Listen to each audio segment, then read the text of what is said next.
Prošlo je više od 24 sata kako je na društvenim mrežama objavljena nova verzija Cvijeta Srebrenice, čiji autor je mladi umjetnik Enes Klopić, a već je doživio na stotine dijeljenja na internetu i bezbroj pozitivnih komentara.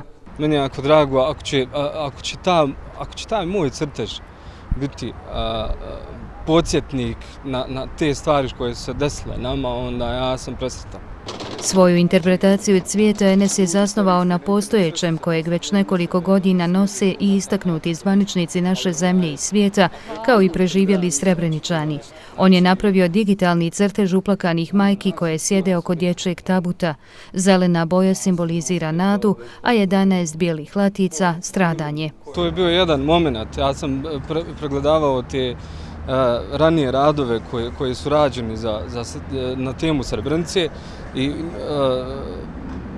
zadržao sam se kod Cvijeta i to je bio jedan moment prepoznavanja i to je to. Ovaj umjetnik bavi se grafičkim dizajnom, ilustracijom i fotografijom, a ove godine će diplomirati na odsjeku za produkt dizajn. Prije Cvijeta Srebrenice, kojeg je poklonio, uradio je i seriju crteža naših fudbalskih reprezentativaca, koje je također darovao Nogometnom savezu Bosne i Hercegovine.